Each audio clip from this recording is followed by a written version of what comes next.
Hello everybody, Disciple here with Overwatch Curios.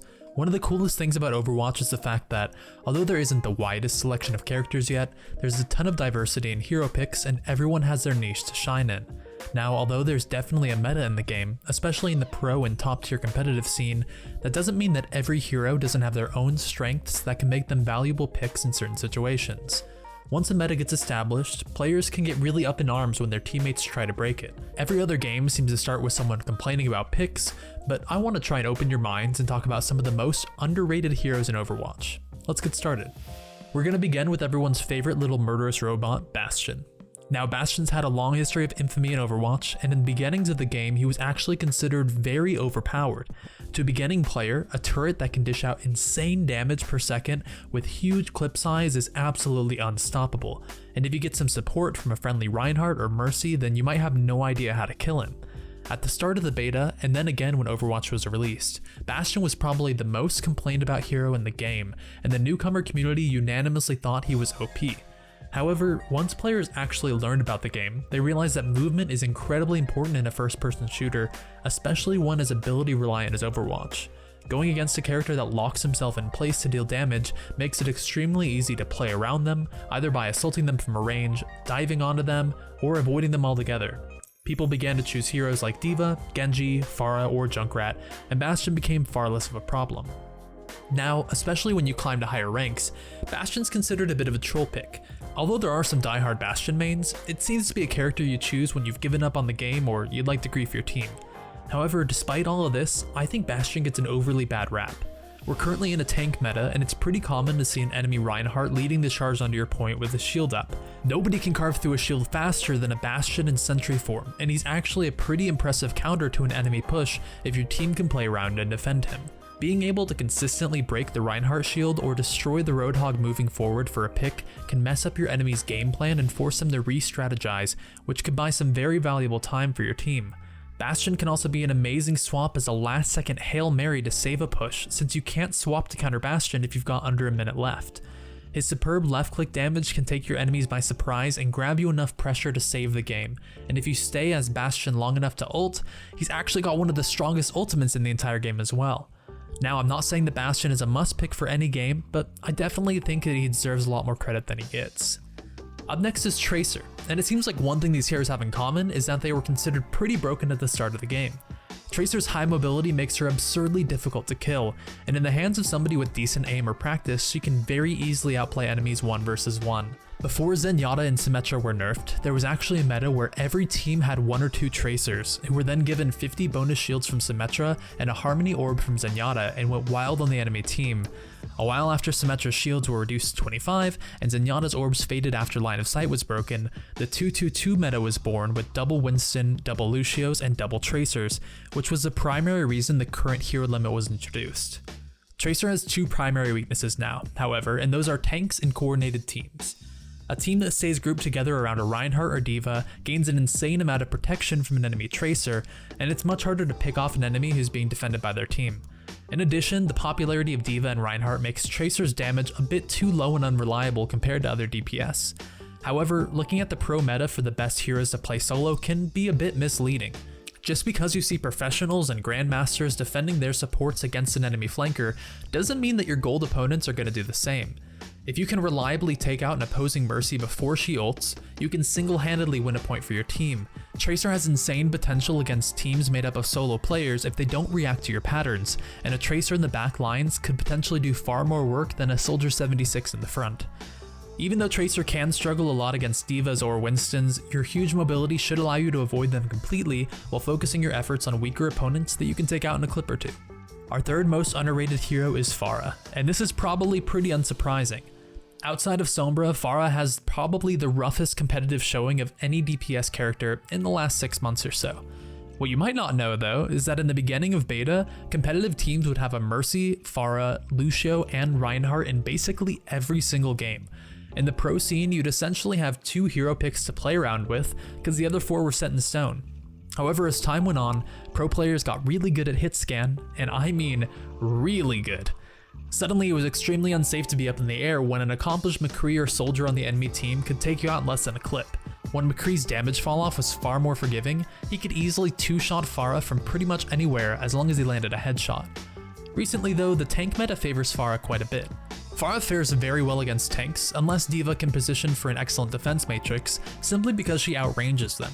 The high damage on her rockets can demolish a Reinhardt shield, and her E can really easily isolate a tank away from their team for a quick takedown.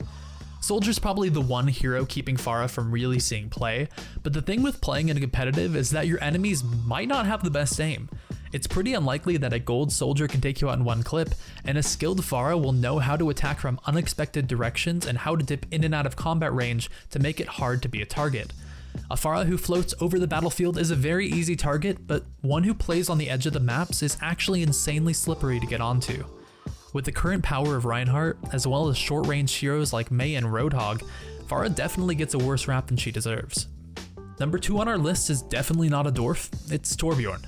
This guy's got a lot of similarities to Bastion, two characters that were considered very OP at the beginning of the game, but whose win rates and play rates fell as players became more experienced. Torb is probably best known for all of his plays of the game while dead or running around hammering nothing, and players caught onto him early for a few reasons. His turret is guaranteed damage, which is appealing to new players with poor aim, and his static defenses are very strong against unorganized or inexperienced teams. Over time, however, people adapted, just like they did against Bastion. Torbjorn's now one of the least played heroes in the game, especially in competitive, but that doesn't mean he can't be strong in the right hands. The most common mistake that players make is playing around their turret too much.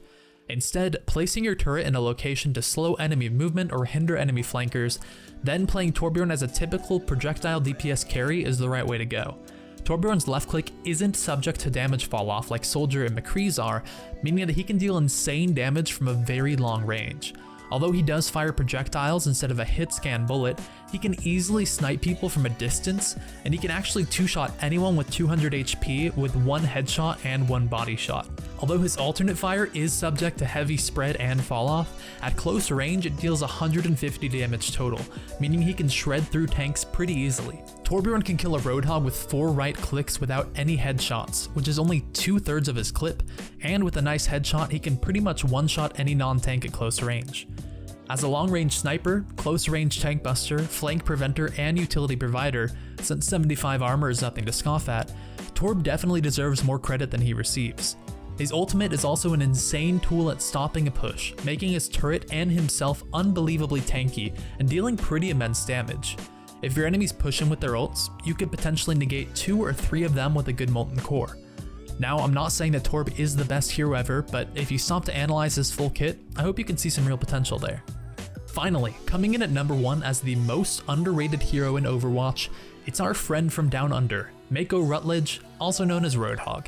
This is probably the one that'll net me the most disagreement, since Roadhog is seen incredibly often in the pro scene and solo play, and pretty much everyone knows he's strong. However, before you drop a dislike and comment on how bronze this YouTuber must be to think that Roadhog is underrated, please bear with me. No matter how recognized he is for his strengths, I still feel like the community is slow to accept exactly how insane Roadhog is.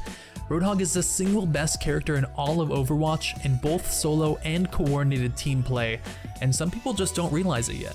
An enormous reason that makes Roadhog both the strongest and most underrated hero is the power of the one-shot. Being able to kill any non-tank in the game with your hook generates absurd pressure on the map, and it's definitely not an easy ability to play around. The typical combo is right click, hook, left click, quick melee, with the initial right click there to provide enough damage if you don't get a headshot.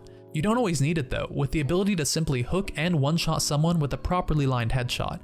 Making any fight a 6v5 gives such tremendous pressure to your team, especially when you can deny key ultimates. Grabbing a Mercy or Zenyatta before they use their defensive ults, or hooking a Reaper or a Farah out of their offensive ones can assuredly win your team a fight and, ultimately, the game.